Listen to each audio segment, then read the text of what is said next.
تمام قسم کی حمد و ثنا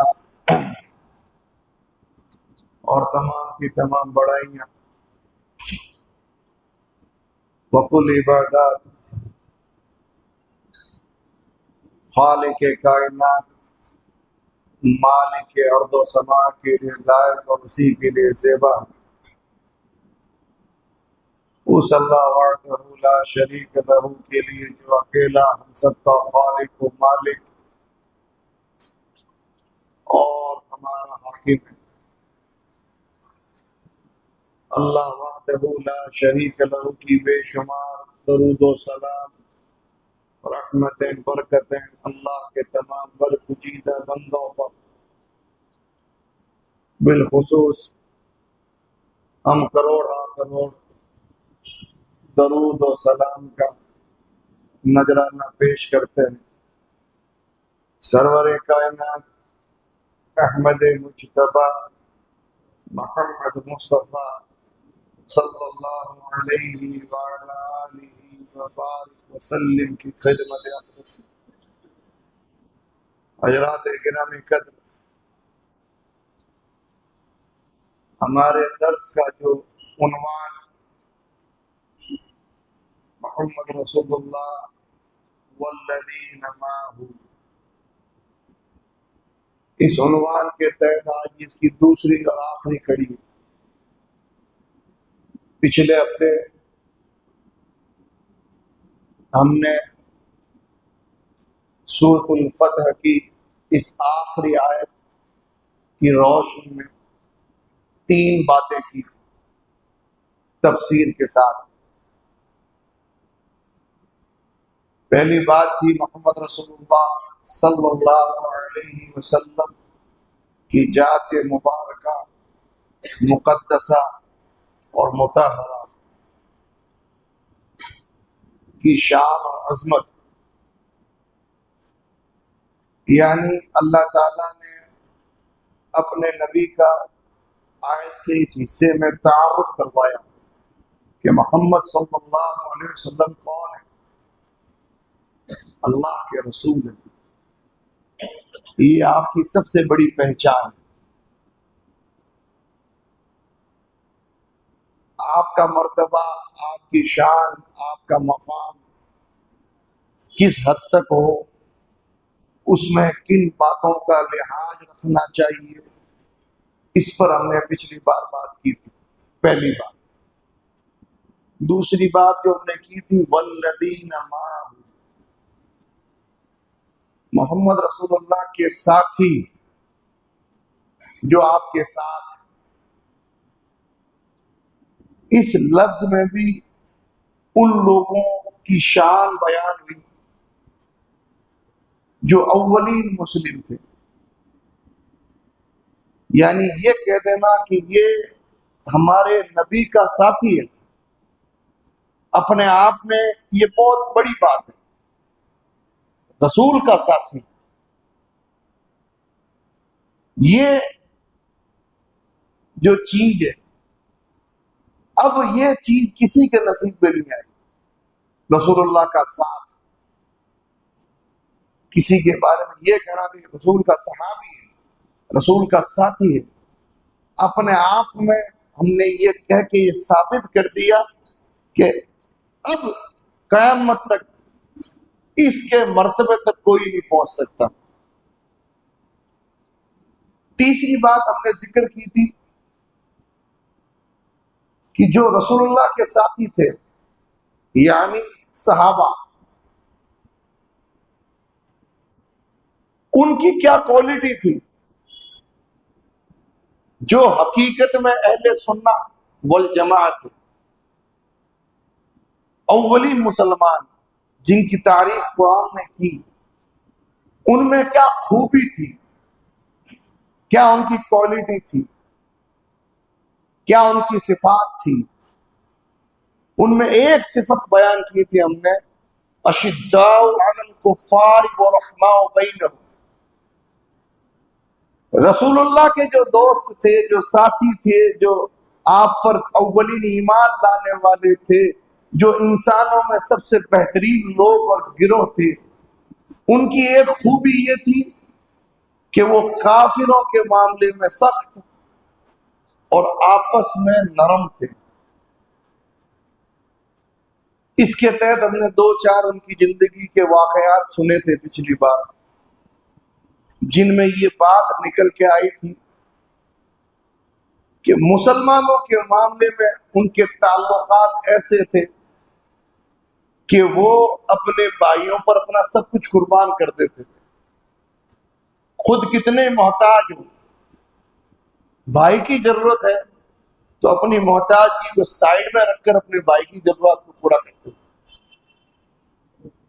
کلمے کی بنیاد پر ان کی محبتیں رشتے کی بنیاد سے بڑھ کے تھی۔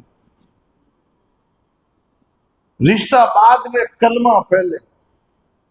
لا الہ الا اللہ محمد رسول اللہ کی بنیاد پر اللہ نے جو ان کے اندر محبتیں ڈالی تھی، ایسی محبتیں خود اللہ قرآن میں کہتا ہے تم زمین بھر کے سونا خرچ کر دو، ایسی محبتیں تمہارے آپس میں تم نہیں پیدا کر سکتے جیسی محبتیں اللہ نے تمہارے دلوں میں ڈال دی۔ اسی کے تحت ہم نے اس انصاری صحابی کا واقعہ بھی سنا تھا کہ جس میں حضور پاک صلی اللہ علیہ وسلم نے اس صحابی کو جنت کی خوشخبری دی تھی۔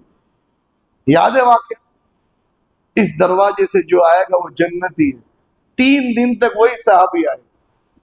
جب ان سے پوچھا گیا کیا عمل ہے کہ دنیا میں چل پھر رہے ہو لیکن زبان رسالت معاب سے اللہ تمہیں جنت کی خوشخبری دے رہا ہے، کیا وجہ ہے، کیا عمل ہے؟ نمازیں ہم جیسی، عبادتیں ہم جیسی، کوئی فرق نہیں ہے، پھر جنت کی خوشخبری کیوں؟ تو کیا کہا تھا انہوں نے کہ میرے دل میں کسی مسلمان کے لیے کوئی بغض، کوئی عداوت، کوئی حسد نہیں ہے، اور میں کسی مسلمان بھائی کا برا نہیں سوچتا ہوں کبھی بھی، کہ یہ وہ عمل ہے جس عمل کی بنیاد پہ میرے نبی نے تمہیں جنت کی خوشخبری دی۔ یہاں تک ہم نے بات کی تھی۔ ایک مسلمان کا دوسرے مسلمان سے تعلق کیسا ہو یہ صحابہ نے سکھایا، اور ایسا سکھایا کہ تاریخ بن گئی۔ فرشتے حیران کہ ایسے بھی بندے دنیا میں بستے ہیں کیا کہ جن کے تعلقات اپنے مسلمان بھائیوں اور بہنوں سے ایسا بننا پڑے گا۔ قرآن نے کہا تم ایمان لاؤ صحابہ کی طرح۔ ایسی مثالیں قائم کرنی پڑے گی، لیکن آج کہاں ہے مسلمانوں میں یہ رشتہ؟ کافروں پہ سخت، آپس میں نرم۔ مسلمان آج بٹے پڑے، تفریق در تفریق، قوم کی بنیاد پر، نسل کی بنیاد پر، کنبے اور گوتر کی بنیاد پر، قبیلے کی بنیاد پر، رنگ اور نسل کی بنیاد پر، امیری اور غریبی کی بنیاد پر، اور پھر سب سے بڑی لعنت فرقے، جماعت اور مسلک کی بنیاد پر۔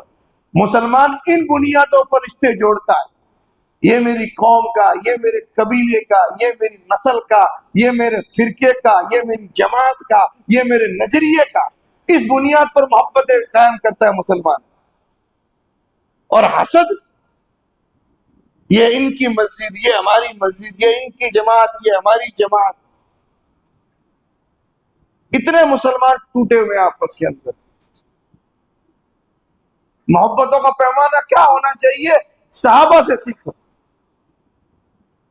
شکلیں بدل جاتی ہے، پچھلے ہفتے میں نے تفصیلاً بات کی اس پر۔ ایک مسلمان دوسرے مسلمان کو دیکھ کے خوش نہیں ہوتا، کیوں؟ یہ دوسرے جماعت کا، چہرے پھیر لیے جاتے ہیں، سلام و کلام روک لیے جاتے ہیں، سلام کے جواب نہیں دیے جاتے۔ ہمارے مسلک کا کیسا ہی ہے، اس کی تعریفوں میں کل پل باندھیں گے۔ دوسری جماعت کا ہے، بھلے ہی اللہ نے اس کو کتنی صلاحیت دی ہے، نہیں، اس کے عیب نکالیں گے، کیوں کہ وہ دوسری جماعت کا ہے۔ مسجدوں سے حسد کرتے ہیں لوگ، مسجدوں سے، اللہ کے گھروں سے حسد کرتے ہیں، کیوں؟ یہ ان کی مسجد ہے۔ ارے اللہ کے گھروں کو تو چھوڑ دو حسد سے. کرتے ہی نہیں کرتے مسلمان. یہ اپنا یہ پرایا. میرے بھائیوں صرف ایک بنیاد ہے دوستی اور دشمنی کی, لا الہ الا اللہ محمد رسول اللہ. مسلمان علم سے کورے ہیں, جاہل ہیں, ان کو پتہ ہی نہیں ہے. توحید کے بعد اللہ کے قرآن میں سب سے زیادہ اگر کسی چیز کا ذکر ہوا ہے, علماء لکھتے ہیں اسی عقیدے کا, الولا والبرا, کہ آپ کی دوستی کس سے ہوگی, آپ کی دشمنی کس سے ہوگی, آپ کس سے محبت کریں گے اور کس سے نفرت کریں گے. توحید کا تقاضا یہی ہے, کلمے کا تقاضا یہی ہے. دوستی اور دشمنی کا پیمانہ کیا ہوگا؟ لا الہ الا اللہ محمد رسول اللہ. یہ پیمانہ جو ہمارا کلمہ پڑھتا ہے, اس کے تقاضے پورے کرتا ہے, اللہ رسول کی وفاداری رکھتا ہے, وہ ہمارا بھائی ہے, ہماری محبت کا حقدار ہے. بھلے کسی قوم کا ہو, کسی قبیلے کا ہو, کسی نسل کا ہو, کتنا ہی چھوٹا ہو, کتنا ہی بڑا ہو, کسی جماعت کا ہو, کسی فرقے کا ہو, وہ ہماری محبت کا حقدار ہے. یہ اگر عقیدہ درست ہوا تو ہماری توحید بھی کمپلیٹ ہے. ورنہ کتنے ہی سجدے کر لو, اگر تمہاری دوستی اور دشمنی کا پیمانہ صحیح نہیں ہے تو اللہ نمازیں منہ پہ مار دے گا. کافروں سے سختی کا حکم دیا, مسلمانوں سے نرمی کا حکم دیا, پیمانے الٹ دیے. آج مسلمان کو دیکھ کر سخت اور ناراض ہوتا ہے, نفرت پالتا ہے, اور ایک کافر کو دیکھتا ہے تو اس سے گھلتا ملتا ہے, اس سے قریب ہوتا ہے. دین نہیں سمجھا ایسے لوگوں نے, میرے جاہل ایسے لوگ. یہ باتیں ہماری ہم نے تفصیلاً پچھلی بار کی. اشداء علی الکفار ورحماء بینہم. آگے اللہ تعالیٰ نے فرمایا تراہم رکعا سجدا یبتغون فضلا من اللہ ورضوانا. کس کا ذکر ہو رہا قرآن کی اس آیت میں؟ ہمارے نبی کے ساتھیوں کا, صحابہ کا, ابو بکر, عمر, عثمان, علی, طلحہ, زبیر, سعد و سعید, ابو عبیدہ, حسن و حسین, سیدنا معاویہ اور دیگر صحابہ. تمام صحابہ کا ذکر ہوتا ہے.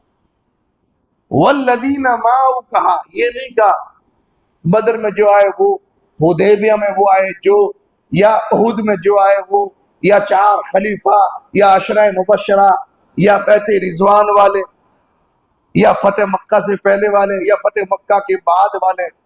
یہ نہیں کہا.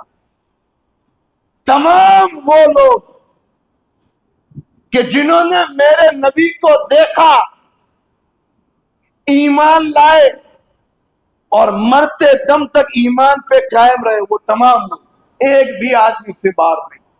ان سب کی تعریف ہے, سب آ گئے. اس ٹکڑے میں اللہ تعالیٰ نے ان کا خود اپنے سے تعلق کیسا وہ بتایا کہ اے نبی آپ اپنے ساتھیوں کو دیکھیں گے رکوع اور سجدہ کرتے ہوئے. پہلے بتایا مسلمانوں سے ان کا تعلق کیسا ہے کہ مسلمانوں سے نرم ہے, ان سے محبت کرتے ہیں, ان کی مدد کرتے ہیں, ان کی ہمدردی کرتے ہیں, ان پر اپنی جان اپنے مال کو قربان کرتے ہیں. مسلمانوں کا آپس میں تعلق. اب اس ٹکڑے میں بتایا ان نبی کے ساتھیوں کا اللہ سے تعلق کیسا ہے. بتایا کہ وہ رکوع اور سجدہ کرتے ہیں, ان کا زیادہ وقت اللہ کی عبادت میں گزرتا ہے. ایسے تھے وہ لوگ, رب سے بھی بہترین تعلق اور اپنے بھائیوں سے بھی اچھا تعلق. ایسے تھے صحابہ. تراہم رکعا سجدا, رکوع اور سجدہ کرتے ہوئے دیکھو گے آپ ان کی زندگی کا زیادہ وقت اللہ کی عبادت میں. رکوع اور سجدہ کون سی عبادت میں کیا جاتا ہے؟ نماز میں کیا جاتا ہے. اور سجدہ ذکر کیا نماز کی بہترین پوزیشن سجدہ، کہ ایک بندہ دنیا کے معاملے میں، مال و دولت کے معاملے میں، عزت اور نمود کے معاملے میں، عہدے اور منصب کے معاملے میں، طاقت اور قوت کے معاملے میں بہت بڑا ہے، لیکن ایک وقت آتا ہے کہ وہ سب کچھ ہونے کے باوجود بھی اپنی پیشانی کو، اس پیشانی کو جو اس کے جسم میں سب سے اونچے حصے میں رکھی ہوئی ہے، اس پیشانی کو زمین پر رگڑ دیتا ہے، اور یہ ادا اللہ کو خوب پسند ہے۔ محتاجگی کی سب سے بڑی علامت کہ ایک انسان ثابت کرتا ہے کہ دنیا میں سب کچھ ہوں میں، لیکن جب تیرے سامنے میری حالت یہ ہے کہ یہ پیشانی اللہ تیرے سامنے رکھی ہوئی زمین پر، تیرا محتاج ہوں، تیرے در کا منگتا ہوں، بھک منگا ہوں، یہ ثابت کرتا ہے انسان۔ سجدہ کیا ہے؟ اپنی محتاجگی، اپنی کمزوری، اپنی بے بسی کو اللہ کے سامنے رکھنا۔ سجدے کا ذکر کیا کہ وہ ہمیشہ سجدہ اور رکوع کرتے رہتے ہیں، نمازیں پڑھتے رہتے ہیں، اللہ کے آگے جھکے رہتے ہیں، اور یہی سجدہ ہے۔ اس کے بارے میں اللہ کے نبی نے فرمایا اقرب ما یکون العبد من ربہ وهو ساجد او کما قال، کہ بندہ اپنے رب سے سب سے زیادہ قریب کب ہوتا ہے؟ جب وہ اللہ کے سامنے پڑا رہتا ہے سجدے کی حالت میں۔ سجدے میں بندہ اپنے رب کے سب سے زیادہ قریب ہوتا ہے۔ آپ اور میں نہیں چاہتے کہ ہمارا رب ہم سے قریب ہو، نہیں چاہتے ہم لوگ، تو کہاں سجدہ کرتے ہیں؟ کتنا سجدہ کرتے ہیں؟ کوے کی طرح اٹھنا اور بیٹھنا ہے، رسمی عبادت ہے ہماری، وہ کیفیت کہاں ہے ہماری جو قرآن چاہتا ہے؟ الذین هم فی صلاتهم خاشعون، کہ رب کو بڑا جان کر، قادر مطلق جان کر، اس کو آقا اور مولا مان کر، اس کو غنی اور حمید جان کر، اپنے آپ کو بے بس اور کمزور مان کر اس کے سامنے گر جانا، اللہ کو یہ پسند ہے۔ صحابہ کی صفت بتائی، وہ رکوع اور سجدہ کرتے ہیں۔ ہم صحابہ کے ماننے والے ہیں، ان جیسا ایمان لانے کا ہمیں حکم ہے۔ ہم کتنا رکوع کرتے ہیں، کتنا سجدہ کرتے ہیں، کتنی ہمارے کھاتے میں نمازیں ہیں، موت آتی ہے، موت اللہ کے سامنے جھکتے ہوئے بھی ہم ایسے نمازیں پڑھنے آتے ہیں، قام و خسالہ، سست، جیسے کسی نے مار مار کے نمازیں پڑھائی۔ وہ شوق، وہ جذبہ کہاں ہے؟ ہماری نمازیں ایسی کہ اقبال نے کہا تھا کہ جب تو بسجدہ ریج ہوتا ہے زمین پر، زمین پکارتی ہے کہ تیرا دل تو ہے صنم آسنا، تجھے کیا ملے گا نماز میں؟ تیرا دل بتوں کا گھر بن چکا ہے، یہ رسمی سجدے کر کے تجھے کیا ملے گا؟ رب سے کہاں جڑا ہوا؟ کتنی نمازیں پڑھتے ہیں ہمارے صحابہ، حالت جنگ میں نماز نہیں چھوڑتے۔ قرۃ عین فی الصلاۃ، آنکھوں کی ٹھنڈک نماز میں ہے میرے نبی کی۔ یہ ٹھنڈک کہاں ڈھونڈ رہے ہیں؟ یہ اطمینان سکون کہاں ڈھونڈ رہا ہے مسلمان؟ فرائض پورے نہیں ہوتے ہیں۔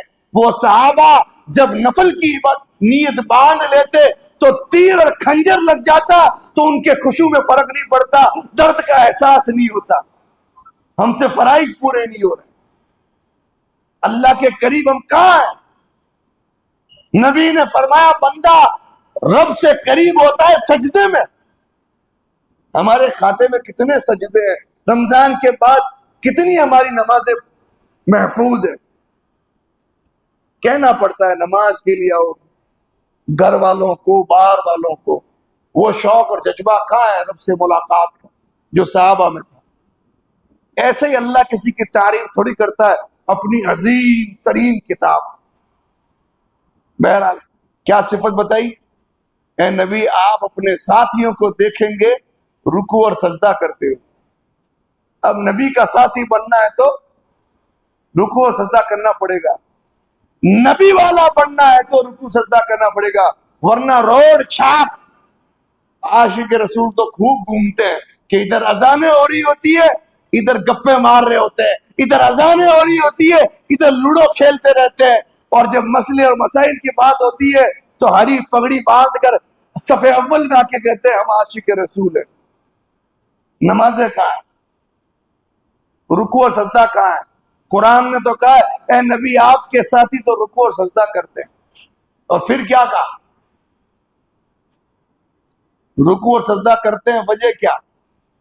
تراہم رکعا سجدین یبتغون فضلا من اللہ ورضوانا، نمازیں پڑھتے ہیں، رکوع کرتے ہیں، سجدہ کرتے ہیں، کسی دنیاوی وجہ سے نہیں، دکھاوے کے لیے نہیں، کسی کے کہنے پہ نہیں، کوئی دنیاوی اجر حاصل، کوئی دنیاوی مفاد نہیں۔ ہماری نمازیں کیوں ہیں؟ دکھاوے کے لیے، کمپٹیشن کے لیے، مصیبت آئی تو نماز یاد آئی اس لیے، ریا، نمو، دکھاوا، ہماری عبادتوں کا یہ حال ہے۔ صحابہ کی تعریف قرآن نے کیا کی؟ یبتغون فضلا من اللہ ورضوانا، وہ رکوع اور سجدہ کس لیے کرتے ہیں؟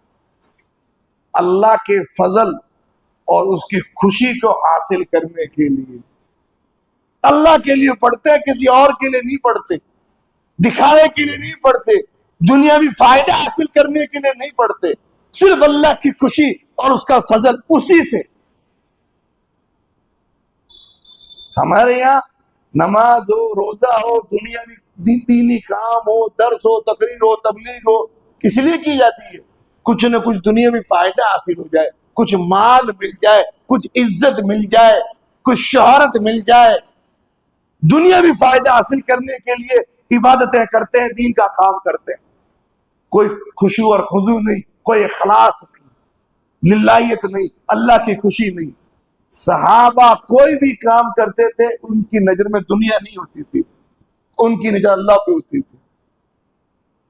اعلیٰ چیز، ادنا چیز نہیں، چھوٹی چیز نہیں، بڑی چیز حاصل کرنے کے لیے عبادت کرتے تھے، اور بڑی چیز کیا ہے؟ اللہ کا فضل اور اس کی خوشی، رضوان، خوشی، اللہ کی خوشی۔ میں عبادت کیوں کروں؟ اللہ خوش ہو جائے۔ میں نماز کیوں پڑھوں؟ اللہ خوش ہو جائے۔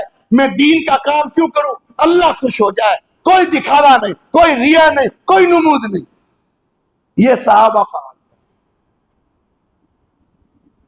اور ہمارے اپنے آپ کو چیک کریں، نبی کے ساتھیوں کی بات ہو رہی ہے، ہم سب نکل جائیں گے اس لسٹ سے کہ ہم نبی کے ساتھی ہیں کہ نہیں۔ اللہ کی خوشی حاصل کریں۔ قرآن نے سورۃ دہر میں انما نطعمکم لوجہ اللہ لا نرید منکم جزاء ولا شکور، کہ وہ محتاجوں کو، قیدیوں کو اور مستحق لوگوں کو جو کھلاتے ہیں، کھانے کا کھلاتے ہیں، تو اس کے پیچھے کیا ہے؟ لوجہ اللہ، اللہ کی خوشی چاہتے ہیں۔ لا نرید منکم جزاء ولا شکورا، وہ کہتے ہیں کہ میں نے تجھے جو کھلایا ہے نا، تجھ سے کچھ نہیں چاہیے، کوئی بدلہ نہیں چاہیے۔ ارے بدلہ دور کی بات ہے، شکریہ بھی نہیں چاہیے، تجھ سے شکریہ بھی نہیں چاہیے، سب اللہ سے چاہیے۔ تو کتنا دے دے گا؟ تیرے پاس کیا ہے دینے کے لیے؟ ہمارا ہر عمل اللہ کے لیے، اسی کی خوشی کے لیے، نہیں چاہتے ہم لوگ کوئی طرح کی چیز۔ تھوڑا آگے آ جائیں آپ، کیونکہ ہمارے ساتھی عادت بن چکی ہے لیٹ آنے کی، وقت پر نہیں پہنچ پاتے ہیں۔ بڑی یہ سمجھ لیں، میری تو ماروڑی کہتے ہیں نا، چیڑ پاڑ دیا آپ لوگوں نے، لیٹ آنا۔ میں تو لیٹ آتا ہوں، مجھ سے آپ کیا بدلہ لیتے ہیں اس چیز کا؟ شاید بھئی درس میں جمعہ میں لیٹ آتے ہیں 1-2 منٹ، ہم بھی لیٹ آ کے چھیڑیں گے، ایسا کچھ ہے کیا؟ شروع کی باتیں نکل جاتی ہے اور کچھ نہیں۔ ہفتے میں ایک دن آپ کو بلاتے ہیں 1 گھنٹے کے لیے، اس میں بھی اگر لیٹ آنے سے شروع کی کچھ باتیں اللہ کیا معلوم کیا کہلا دے، وہ رہ جاتی ہے۔ کوشش کریں جو درس کا ٹائم لکھا اس سے 10 منٹ پہلے مسجد میں آئے، کریں گے انشاءاللہ۔ بہرحال صحابہ کا عمل نبی کے ساتھیوں کا کوئی بھی کام جو ہوتا تھا وہ صرف اللہ کی خوشی کے لیے ہوتا تھا۔ اس آیت میں اللہ نے ان کے دلوں کی کیفیت پر مہر لگائی ہے کہ صحابہ کو تم باہر سے دیکھ رہے ہو، ارے دل تو ان کے میں دیکھتا ہوں، اور دل دیکھ کے ان کے دل کی پاکی کو رب نے قرآن بنایا۔ کیا صحابہ پہ تم انگلی اٹھاؤ؟ نبی کے ساتھیوں پہ انگلی اٹھانے والا غور کرے کہ کس پہ انگلی اٹھا رہا۔ ان کے دل کی صفائی کا ذکر اللہ نے قرآن میں کیا۔ ان کا چھوٹا عمل ہو یا بڑا، وہ صرف اللہ کی خوشی کے لیے کرتے تھے۔ اور اس کو قرآن نے کیا کہا؟ وَرِضْوَانٌ مِّنَ اللَّهِ أَكْبَرُ۔ سب سے بڑی چیز قرآن نے کہا اللہ کی خوشی ہے، کہ آدمی جیے اور مرے صرف اس نیت سے میرا رب راضی ہو جائے، میرا رب راضی ہو جائے۔ کیا اس وقت میں یاد آئی حدیث؟ قرآن نے کہا سب سے بڑی چیز کیا ہے؟ اللہ راضی ہو جائے۔ اور میرے نبی نے اس کو اور انداز میں بیان کیا۔ بخاری کی حدیث ہے، سیدنا ابو سعید خدری رضی اللہ تعالی عنہ روایت کرتے ہیں کہ میرے نبی نے فرمایا ان اللہ تبارک و تعالی یقول لأہل الجنہ یا اہل الجنہ، اللہ تبارک و تعالی جنتی لوگوں سے کہتا ہے جو جنت میں چلے جائیں گے، ان سے اللہ کہے گا، کیا کہے گا؟ اے جنتیوں، حل رضیتم، کیا تم راضی ہو؟ فیقولون وما لنا لا نرضى، میرے اللہ ہم راضی کیوں نہیں ہوں گے؟ وقد آتیتنا ما لم تعطی احدا من خلق، اللہ تو نے ہمیں ایسی چیز دے دی جو ہمارے سوا کسی کو نہیں دی، ہم راضی کیوں نہیں ہوں گے؟ جنتی لوگوں سے اللہ پوچھے گا راضی ہو؟ جنتی کہیں گے اللہ کیوں نہیں راضی ہوں گے؟ جنت سے بڑی چیز کیا ہو سکتی ہے؟ مرنے کے بعد عزت کی جگہ مل جائے، اطمینان کا وقت مل جائے، جو جی میں چاہے اللہ حاضر کر دے، ہمیشہ ہمیں اس کی نعمتوں والی جگہ میں، محلوں میں رہنے کے لیے اللہ ٹھکانہ دے دے، اس سے بڑی چیز کیا ہوگی؟ رب اللہ پوچھ رہا ہے جنتیوں سے، جنتی یہ کہہ رہے ہیں کیوں راضی نہیں ہوں گے؟ کسی کو جو نہیں ملا ہمیں مل گیا۔ اللہ کہے گا فَيَقُولُ أَنَا أُوتِيكُمْ أَفْضَلَ مِنْ ذَلِكَ، میں تمہیں اس جنت سے اچھی چیز دینے والا ہوں۔ تصور کرے آدمی، جنت اپنے آپ میں ایک بڑی نعمت جس کے لیے جی اور مر رہے ہیں ہم لوگ، اور ہمارا رب یہ پوچھے راضی ہو؟ کہاں نصیب ہے ایسے؟ رب پوچھ رہا ہے راضی ہو کہ نہیں؟ کیا رب راضی ہے؟ ابھی ٹھہرو، ابھی کچھ اور بھی دینا ہے۔ جنتی لوگ جنت میں حیران کہیں گے اللہ تعالی جنت سے بہتر بھی کوئی چیز ہو سکتی ہے کیا؟ اللہ کہے گا ہاں جنت سے بہتر چیز دینے والا ہوں، کیا ہے وہ؟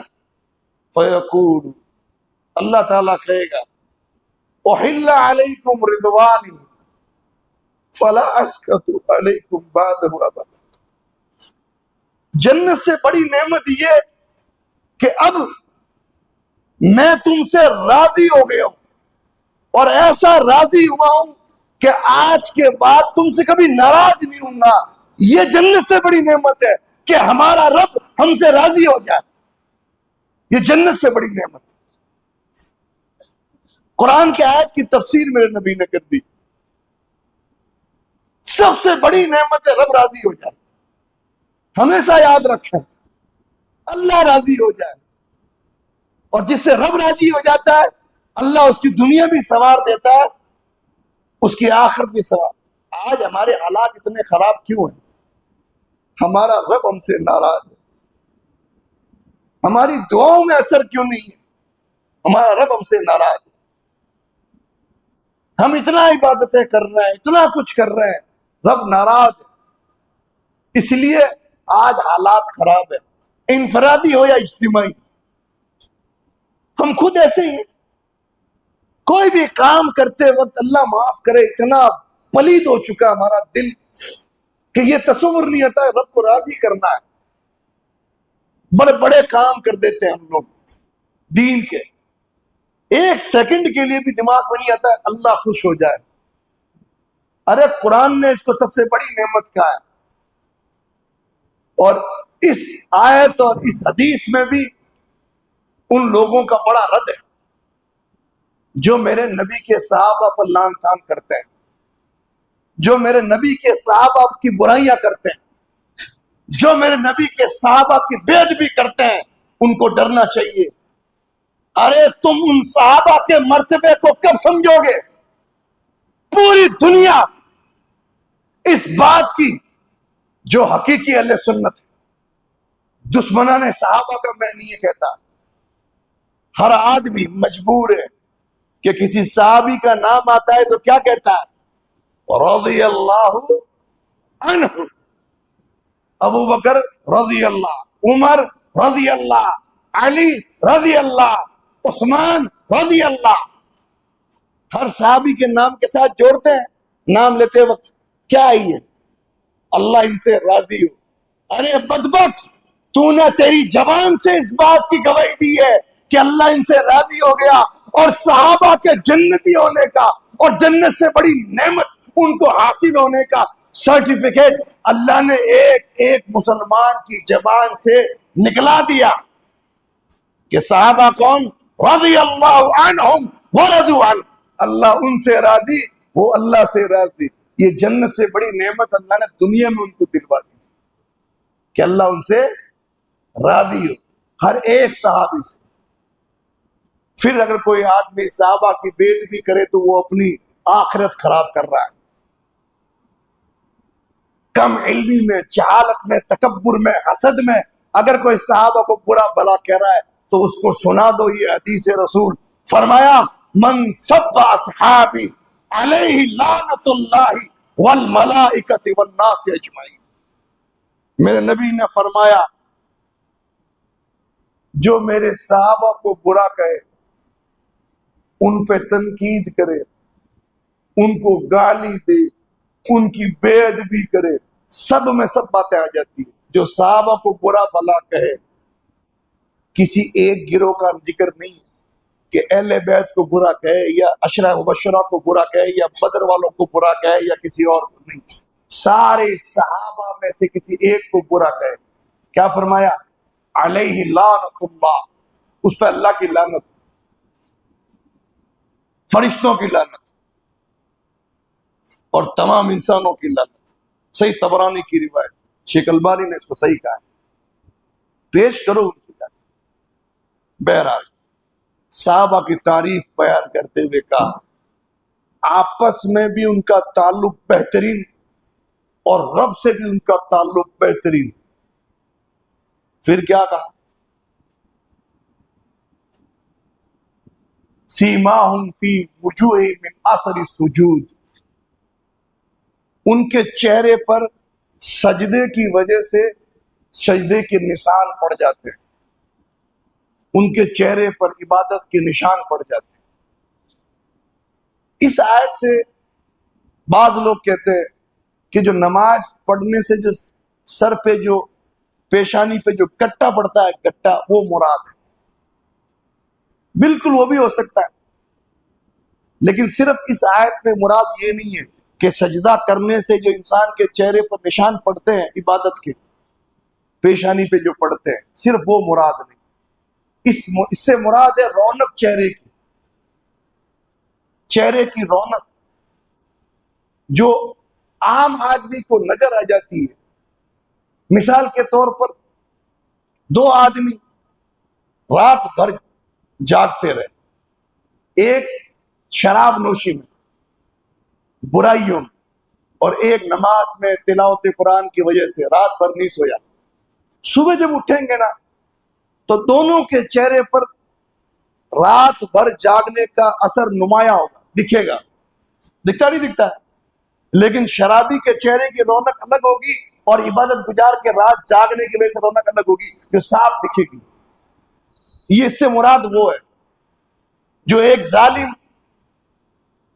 اور امن پسند آدمی میں فرق ہوتا ہے، ایک بدکار اور پاک دامن آدمی میں فرق ہوتا ہے، ایک سچے اور جھوٹے میں جو فرق ہوتا ہے، چہرے پر نمایاں ہو جاتی ہے، چہرے پہ جو کہتے ہیں نور آ جاتا ہے۔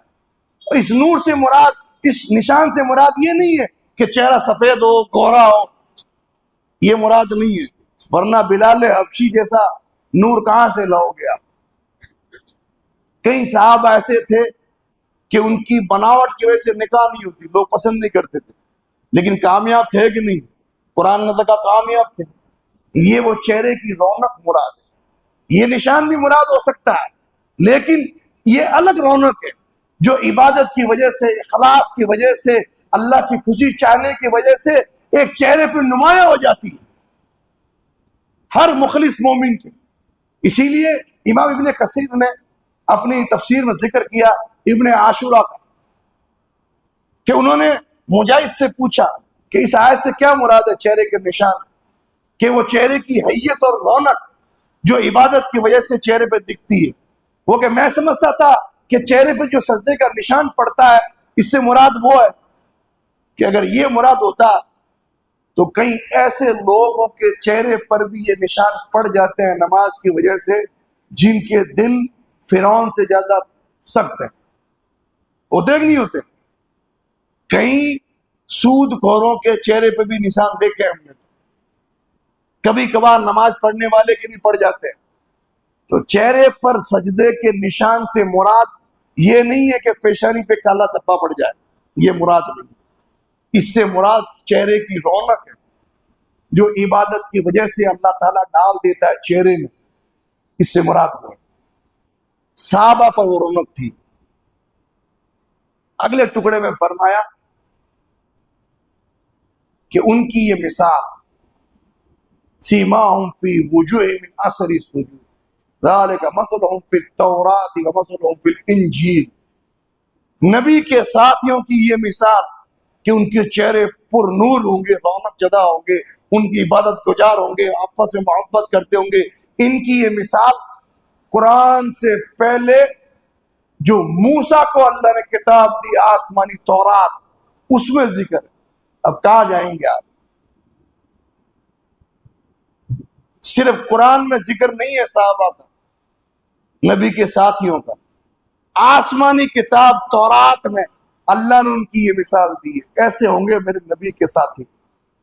والانجیل، اور انجیل جو عیسیٰ لے کے آئے تھے اس میں بھی یہ ذکر ہے، كَزَرْعٍ أَخْرَجَ شَطْأَهُ فَآزَرَهُ فَاسْتَغْلَظَ فَاسْتَوَىٰ عَلَىٰ سُوقِهِ۔ انجیل میں ان کی مثال کھیتی کی طرح ہے کہ ان کھیتی سے کوپل نکلتی ہے، پھر وہ مضبوط اور موٹی ہوتی ہے، پھر اس کا تنا سیدھا کھڑا ہو جاتا ہے۔ یہ مثال اللہ تعالیٰ نے نبی کے ساتھیوں کی انجیل میں بیان کی۔ ذرا سمجھے اس مثال میں کیا اشارہ؟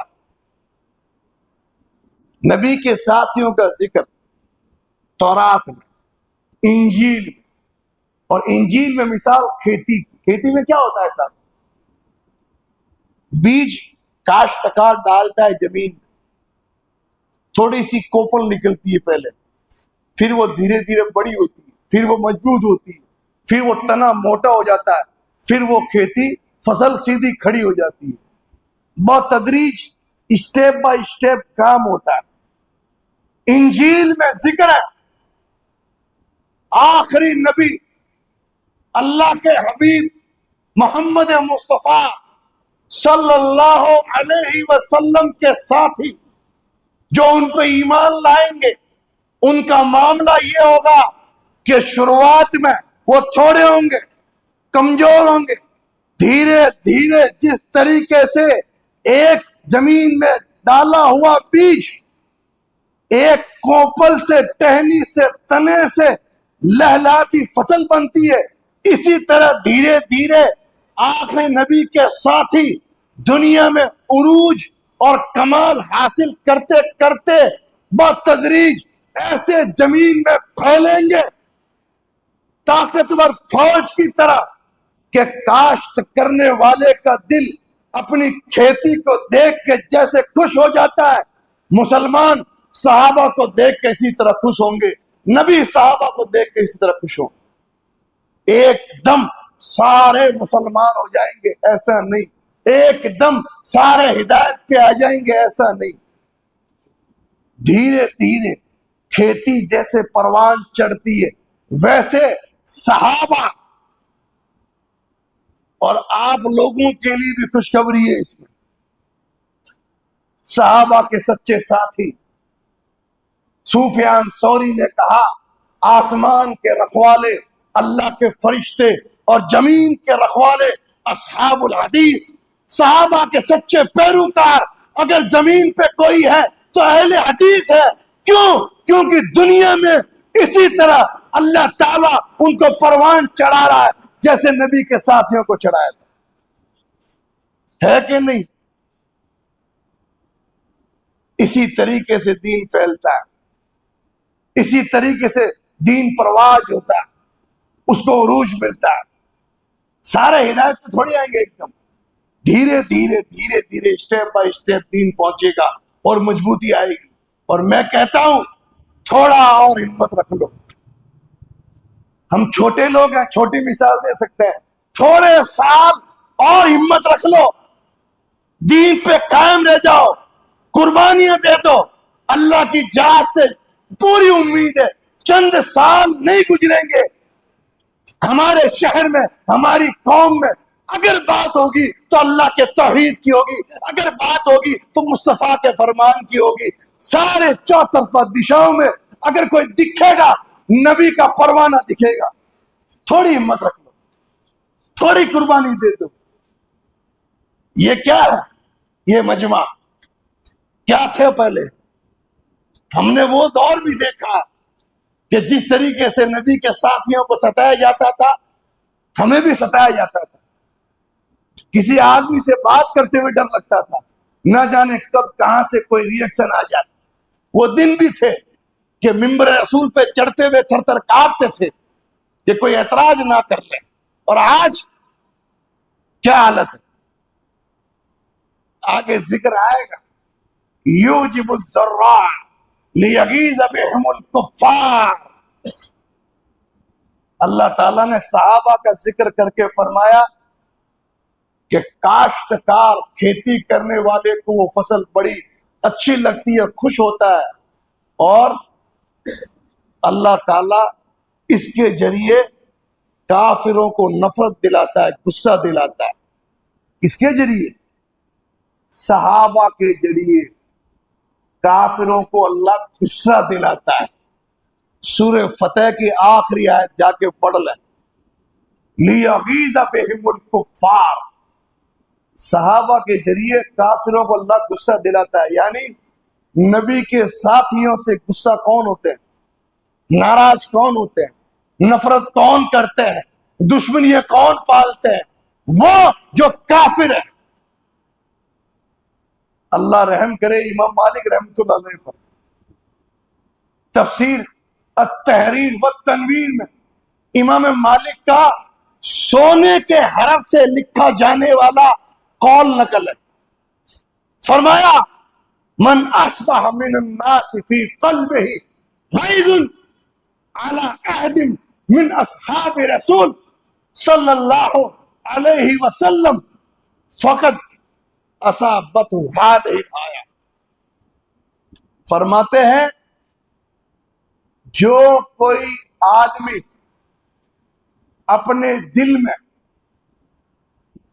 صحابہ میں سے کسی ایک کے تعلق سے بھی کوئی غصہ رکھتا ہے، نفرت کرتا ہے کسی ایک صحابی سے، ایک صحابی سے، اگر نفرت کرتا ہے اور دل میں غصہ ہوتا ہے کسی صحابی پر، فقد اصابتہ ہذہ الآیہ، یہ آیت اس پر لاگو ہوتی ہے۔ کون سی؟ لیغیظ بہم الکفار، کہ اللہ صحابہ کے ذریعے کافروں کو غصہ دلاتا ہے۔ علماء اسی آیت کی روشنی میں لکھتے ہیں جو صحابہ سے نفرت کرے وہ کافر۔ قرآن کی دلیل دیتے ہیں جو صحابہ میں سے کسی ایک صحابی سے، نبی کے ساتھیوں سے نفرت کرے وہ کافر ہے۔ کہاں جائیں گے آپ؟ گھبرانے کی بات نہیں۔ کوئی آپ کو تانا دیتا ہے، کوئی ملامت کرتا ہے، کوئی حسد کرتا ہے، کوئی آپ پر کوئی تنقید کرتا ہے، گھبرانے کی بات نہیں ہے۔ یہ آپ کے حق پہ ہونے کی دلیل ہے، ورنہ دنیا میں مسلمان خوب گھوم رہا ہے۔ آج چوطرفہ اگر کسی پر حملے ہو رہے ہیں غیروں کی طرف سے یا اپنوں کی طرف سے، تو وہ کون ہے؟ وہ واحد اہل حدیث ہے، وہ واحد وہ لوگ ہیں جو صحابہ کے سچے پیروکار ہیں، کہ جن پر اسی طریقے سے لوگ ناراض ہوتے ہیں جیسے صحابہ سے لوگ ناراض ہوتے تھے۔ فرق کتنا ہے؟ صحابہ سے ناراض ہوتے تھے دشمن کافر، اور ہم سے ناراض ہوتے ہیں اپنے مسلمان۔ فرق یہی ہے، اور وجہ صرف وہی ہے کہ صحابہ بھی بات یہی کہتے تھے جو ہم کہتے ہیں کہ عبادت صرف اللہ کی اور پیروی صرف مصطفیٰ کی صلی اللہ علیہ وسلم۔ یہی سبب ہے ناراضگی کا، اور کوئی سبب نہیں ہے، باقی تو بہانے ہیں۔ یہ آیت کی روشنی میں اپنے عقیدے کو ٹٹولو۔ یہ آیت پیمانہ دے دیا آج آپ کو، میں نے تراجو دے دیا۔ اس فتنے کے دور میں حق اور باطل میں اگر فرق کرنا ہے تو یہی پیمانہ ہے۔ آج کے دور میں جو صحابہ کو گالی دے، صحابہ کو برا کہے، صحابہ کے عیب نکالے، صحابہ پہ تنقید کرے، ان کو برا بھلا کہے، جان لو وہ پرلے درجے کا گمراہ ہے، بھلے ہی کہیں سے دلیل لا کے دے دے آپ کو، کہیں سے کوئی سی بات لا کے کہہ دے۔ اللہ نے تو کہا صحابہ کے ذریعے اللہ غصہ دلاتا ہے کافروں کو۔ تم کیوں غصہ ہو رہے ہو صحابہ سے؟ تم کیوں ناراض ہوتے ہو صحابہ سے؟ کیا تم بھی کافر ہو؟ اللہ نے پیمانہ دیا۔ میرے بھائیوں اور دوستوں، اس فتنے کے دور میں اپنے ایمان عقیدے کو بچاؤ۔ یہ پیمانہ یاد رکھ لو۔ ایک اور بات کہہ دیتا ہوں، پھر اس آیت کو پورا کر دیتے ہیں۔ لوگ ڈسکس کرتے ہیں جنگ جمل، جنگ صفین، اور جب سے یہ ملعون رونما ہوا ہے مرزا انجینئر، اب مرچیں لگے گی۔ پچھلی بار بھی جب چڑھا ویڈیو سوشل میڈیا پر میرا، بڑا لوگوں کو، کئی لوگ دلوں سے باہر آئے، اور تراوی والے ویڈیو میں تو انڈیا بھر کے شیعوں نے حملے کیے مجھ پر، رافضیوں نے۔ جو تو ویڈیو ہے وہ شیعہ ایکسپوز۔ اور اس بار بھی اتحاد اور اتفاق کی بات کر رہا ہوں۔ روانگی میں مرزا صاحب کا ذکر خیر آ گیا، لوگ ایکسپوز ہو کے باہر آئے۔ فارغ یہ کہہ دیتا ہوں تمہیں، مرزا انجینئر اس نے بڑے پرفریب نعرے دیے لوگوں کو، کیا مرد، کیا عورت، کیا جوان، کیا بوڑھا، سب کے جیب میں ہے یہ۔ بڑی اچھی اچھی باتیں کر کے لوگوں کو گمراہ کرتا ہے، لیکن حقیقت یہ ہے اس نے امت کو توڑا ہے، اور اس کے گمراہ، بدعقیدہ اور راستے سے بھٹکا ہوا ہونے کے لیے صرف ایک حدیث کافی ہے جو آپ کو آج دے دیتا ہوں۔ اس کے بعد اور کچھ نہیں۔ لگے تو لگے مرچیں، کیونکہ صحابہ کی ذات ہی ایسی ذات ہے کہ جن کا ذکر ہونے سے فرق ہو جاتا ہے کون نبی کا اور کون نبی کا دشمن ہے۔ کیونکہ ہم صحابہ سے محبت کرتے اسی لیے کیونکہ وہ ہمارے نبی کے ساتھی ہیں۔ نبی کی محبت کی وجہ سے صحابہ سے محبت کرتے ہیں، کرتے ہی نہیں کرتے۔ ذکر کیا جاتا ہے صحابہ کے آپسی جھگڑے کا، اختلاف کا، جنگ جمل، جنگ صفین، کربلا، اور ان کو بنیاد بنا کر وہ ایسا، یہ ایسا، اس نے یہ کر دیا، امیر معاویہ نے یہ کر دیا، وہ یوں وہ یوں۔ اللہ کے نبی کی صحیح حدیث حسن درجے کی طبرانی میں اللہ کے نبی فرماتے ہیں اذا ذکر القدر فامسک، جب تقدیر کے بارے میں کوئی بات کرتا ہو تو تم خاموش ہو۔ ایک ایمان عقیدے کی چیز ہے، اس پر بات کرو گے گمراہ ہو جاؤ گے۔ کئی بڑے بڑے فرقے بن گئے، قدریہ ایک فرقہ ہے جو تقدیر پر زیادہ گفتگو کر رہی ہے، ویسے گمراہ ہو گیا، پرانا فرقہ ہے۔ نبی نے فرمایا خاموش ہو، اس پر زیادہ گفتگو مت کرو۔ وَإِذَا ذُكِرَتِ النُّجُومُ فَأَمْسِكُوا، جب ستاروں کا ذکر آئے خاموش ہو۔ کیوں؟ اس پر زیادہ بات کرنے سے لوگ گمراہ ہو گئے، ہوئے کہ نہیں؟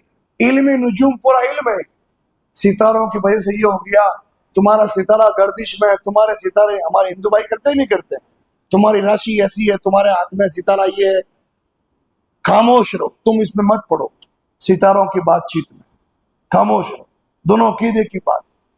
پھر فرمایا وَإِذَا ذُكِرَ الْقَدْرُ، جب وَإِذَا ذُكِرَ أَصْحَابِي فَأَمْسِكْ، جب میرے صحابہ کا ذکر آئے، میرے ساتھیوں کا ذکر آئے، فَأَمْسِكُوا، خاموش رہو۔ مرزا صاحب خاموش ہوتے ہیں،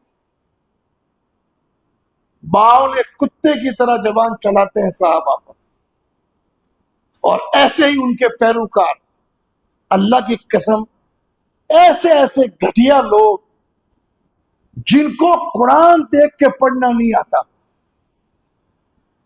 جن کے معاملات لین دین کے، رشتہ داروں کے گھٹیا سے گھٹیا معاملات،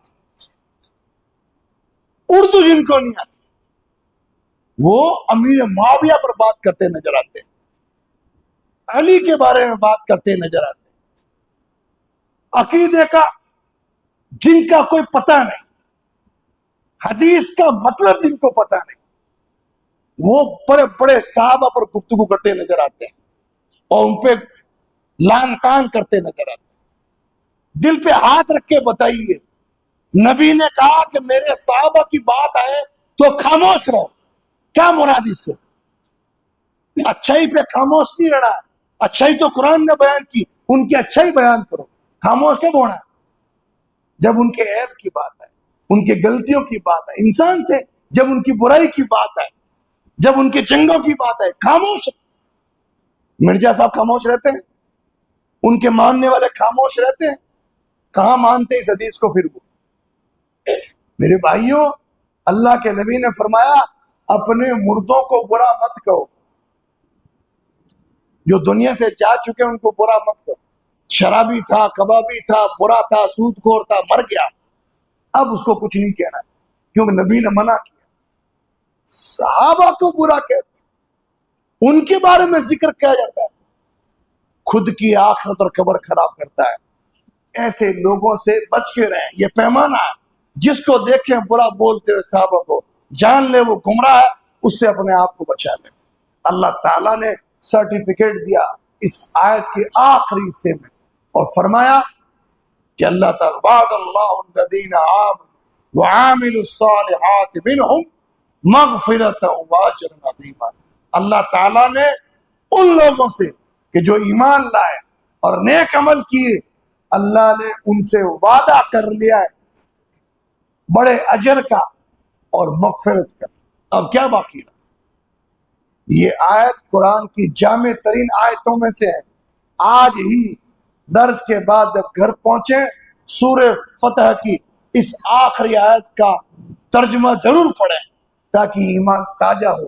اللہ تعالیٰ سے دعا ہے اللہ تعالیٰ ہمیں صحابہ جیسا ایمان عطا کر دے، ان جیسی قربانیاں دینے کی توفیق دے، ان جیسے عمل کرنے کی توفیق دے۔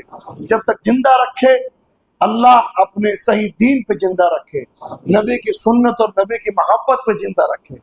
جب خاتمہ ہو اللہ صحیح دین، توحید اور سنت پہ خاتمہ ہو، اور قبر سے لے کے حشر تک تمام مرحلوں میں اپنی رحمت کے سائے میں ڈھانپتے ہوئے اخیر میں اللہ تعالیٰ جنت میں نبی اور صحابہ کا اللہ پڑوسی بنا دے.